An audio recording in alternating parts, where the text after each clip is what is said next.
Hello everyone, welcome to Gur Academy. I am Gurjeet Kaur and today's topic is social, economic, political and religious condition of Indus Valley Civilization. आज हम भारत के golden period को पढ़ने जा रहे हैं जहाँ से भारत के इतिहास की शुरुआत मानी जाती है। सबसे पहले भारत का वो हिस्सा आ जाता है जहाँ पर ये सिविलाइजेशन देखने को मिलती है। तो इस मैप में भारत के उत्तरी हिस्से के साथ साथ अफगानिस्तान और पाकिस्तान के एरिया में भी इंडस वैली सिविलाइजेशन के बहुत सारे स्थानों की जानकारी प्राप्त होती है। देन सोशल लाइफ आ जाती है। सोशल लाइफ में civilised life Indus valley civilisation की सबसे बड़ी फीचर थी। वो कैसे? वो ऐसे कि इस समय टाउन प्लानिंग बहुत ज़्यादा अच्छी थी और इनकी स्ट्रीट्स की सिस्टम बहुत अच्छा था। स्ट्रीट्स जो है वो 90 डिग्री के जो एंगल पे काटती थी, हवा चलने पर वो अपने आप साफ हो जाती थी। इसके साथ साथ इनकी जो ड्रेनेज सिस्टम था वो और भी बढ़िया था। इनकी जो नालियाँ होती थी उनको ईंटों के साथ ढका जाता था और जब ज़रूरत पड़ती थी साफ करके दोबारा फिर से इनको ईंटों से ढक दिया जाता था। तो इससे ये प्रूव होता है कि Indus valley civilisation civilised life को बिलोंग करती थी। देन फूड एंड ड्रेस आ जाता है। तो इंडस वैली सिविलाइजेशन का खान पीन भी आम लोगों जैसा ही था। ये लोग ज़्यादातर वेजिटेरियन थे। दूध, सब्जियां, फल फ्रूट, तो उसमें खजूर, अनार, नारियल, तरबूज के बारे में जानकारी थी। इसके अलावा इनको जो है भेड़ और नॉन वेज में भेड़ का मांस और मच्छी के एग्स जो है ये लोग खाया करते थे। इसके अलावा जो है इनकी ड्रेस जो है, इनका पहरावा जो है वो डिफरेंट था। उसकी हमें जानकारी मोहनजोदड़ो और हड़प्पा से जो भी मूर्तियाँ मिली हैं, सील्स मिली हैं, उससे हम जानकारी लेते हैं। इससे ये पता लगता है कि ये लोग सूती और ऊनी कपड़े पहना करते थे। विमेन जो है वो लोअर लेवल में एक लहंगी जैसा कपड़ा पहनती थी और शरीर के ऊपरले हिस्से में जो है वो एक जैसा ही जो है कपड़ा होता था जो उनकी आर्म्स को और शोल्डर्स को जो है अच्छे से ढक देता था। जो पुरुष होते थे वो लोअर पार्ट में एक धोती की तरह कपड़ा पहनते थे और शरीर के ऊपरले हिस्से के लिए एक ढीला सा वस्त्र हुआ करता था। देन इसके अलावा जो है इस समय हेयर ड्रेसिंग की भी हमें जानकारी मिलती है। हेयर ड्रेसिंग में हमारे पास दो प्रूफ आ जाते हैं। एक तो हमें जो मोहनजोदड़ो में एक हम कहें कि प्रीस्ट की मूर्ति मिली है जिसमें जो है उसकी बियर्ड एक तरह से हम कहें कि फैशनेबल टाइप बनी हुई है। देन एक जो है हमें डांसर की मूर्ति मिली है जिसमें उसका जो बन है उसको बहुत बड़ा बनाया गया है और उनकी आर्म्स में बहुत सारी बैंगल्स पहनी हुई हैं जिससे हम अंदाज़ा लगा सकते हैं कि इनको फैशन और हेयर ड्रेसिंग का बहुत ज़्यादा शौक था। और ये लोग जो ऑर्नामेंट्स हैं वो गोल्ड के, चांदी के, तांबे के बनाते थे। इसके अलावा बहुत सारी जो बोन्स होती थी, हड्डियां होती थी, पत्थरों के भी ये लोग अपने ऑर्नामेंट्स बनाया करते थे। देन हमारे पास आ जाता है अम्यूजमेंट। तो अम्यूजमेंट जो है ये लोग इनका जो था गाना, शिकार खेलना, पशु पक्षियों को आपस में लड़वाना और इसमें सबसे बड़ी बात इनको जो है डाइस के बारे में जानकारी थी और संगीत की जानकारी थी इनको। और इसके अलावा बच्चे जो है कई प्रकार के खिलौनों के साथ खेलते थे। तो एक पिक्चर जो है ये आपको मैंने खिलौनों की भी बताई है जिसमें ये हाथी बना हुआ है। ये सब जानकारी हमें मिलती है। पोजीशन ऑफ वुमेन, इस समय पोजीशन ऑफ वुमेन सबसे ज़्यादा बढ़िया थी। हम कहें कि वुमेन का गोल्डन पीरियड था। They have equal rights. और इसके अलावा जो है यहाँ पर एक मूर्ति हमें मिलती है जिसको हम मातृ देवी कहते हैं।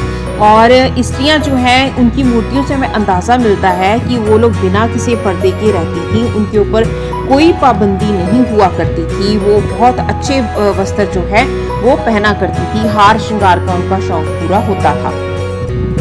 देन इसके अलावा जो है इस समय सोसाइटी में बहुत सारी क्लासेस भी थी, जैसे कि हम कहें कि एजुकेटेड पीपल हो गए, एडमिनिस्ट्रेटर हो गए, ट्रेडर हो गए, देन किसान हो गए, इनका भी सिस्टम हुआ करता था। देन आ जाता है मेडिसिन।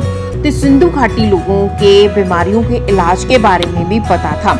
जैसे हमें खुदाई से ये लोग ये पता लगता है कि इनको शिलाजीत बनाते थे, जिससे कई रोगों का इलाज किया जाता था। जो फिश की हड्डियां होती थीं और हिरन के सींग होते थे, नीम की पत्तियों से भी ये लोग दवाइयां बनाया करते थे। इंडस वैली सिविलाइजेशन का जो डिस्पोजल ऑफ द डेड है वो बड़ा कमाल है। ये लोग अपने जो डेड बॉडीज होती थी उनको 3 तरह से दफनाते थे। कुछ अवशेषों से हमें पता लगता है कि ये लोग जो है डेड बॉडी को एक बड़ा सा टोआ जो है उसमें डाल देते थे, जैसे कि मुसलमानों में डेड बॉडी को दफनाया जाता है। देन सेकेंड वन ये था कि डेड बॉडी को जला देते थे। थर्ड वन ये था कि डेड बॉडी को जंगल में पशु पक्षियों के लिए खाने के लिए छोड़ दिया जाता था। फिर जो उनका स्केलेटन बचता था उनको जमीन में दबा दिया जाता था। देन हमारे पास है इसका important aspect, that is economic life. Economic life जब भी हम पढ़ेंगे, चाहे वो एंशिएंट हो जाए, चाहे मिडिवल हो जाए, चाहे मॉडर्न हो जाए, तो हम सबसे पहले एग्रीकल्चर की ही बात करेंगे, क्योंकि भारत शुरू से ही कृषि प्रधान देश रहा है। तो सिंधु घाटी सभ्यता में भी एग्रीकल्चर एक मेन ऑक्यूपेशन हुआ करती थी। ये लोग, अब देखो हम पहले फूड की बात करके हटे हैं, ये लोग क्या खाते थे तो वही ये उगाते थे। तो फूड में हमने बात की थी गेहूं, जौ, राइस, कपास, तिल और सब्जियां और फ्रूट्स हो गए, जिससे हम अंदाजा लगाते हैं कि ये लोग जो है एग्रीकल्चर करते थे। इसके अलावा हमें मोहनजोदाड़ो में एक बड़ी सी ग्रेनरी भी मिली है, गोदाम भी मिला है, जिससे ये पता लगता है कि ये लोग जो है जो एक्स्ट्रा अनाज होता था उसको सेव करके भी रखते थे। देन कैटल ब्रीडिंग आ जाता है।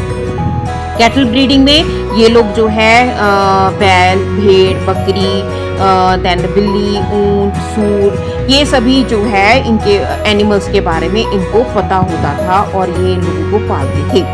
और कहते हैं कि इनको जो है हाथी, चीता, हिरन के बारे में भी जानकारी प्राप्त थी। इसके अलावा है next trade and commerce. Trade and commerce में हमें कैसे जानकारी प्राप्त होती है कि जो सिंधु घाटी की सील्स हैं वो हमें बाहर के देशों जैसे कि अफगानिस्तान, आर्मीनिया से, ईरान से सील्स मिली हैं, जिससे ये पता लगता है कि इनका ट्रेड उनसे होता था।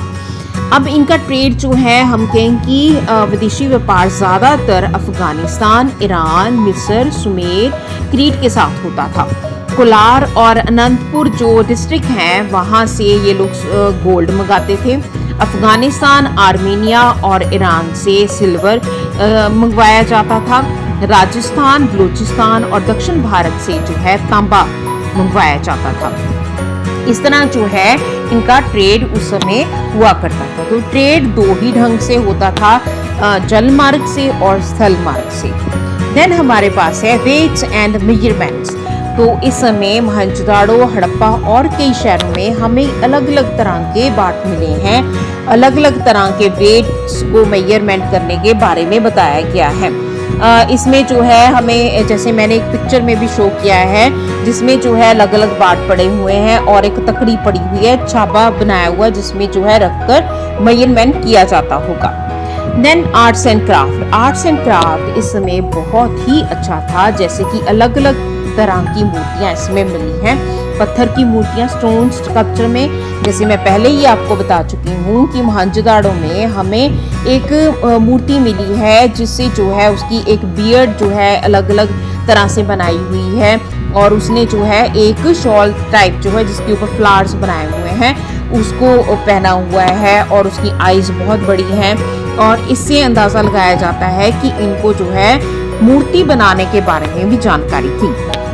इसके अलावा टेराकोटा स्कल्पचर, जिसमें हमें माता देवी की मूर्ति मिली है, वो गहनों से सजी हुई है, और सिर के ऊपर जो है, जैसे मैंने पिक्चर में भी शो किया है, कि सिर के ऊपर एक फैन सा नज़र आ रहा है।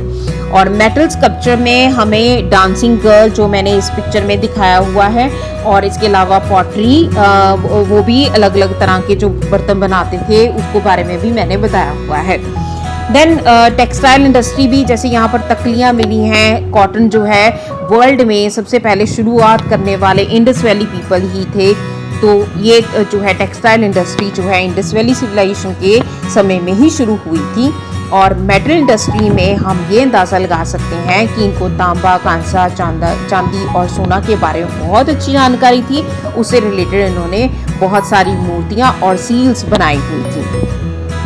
देन इसके अलावा जो है सील्स आ जाती हैं। कहते हैं कि इस समय 2000 के करीब सील्स मिली हैं।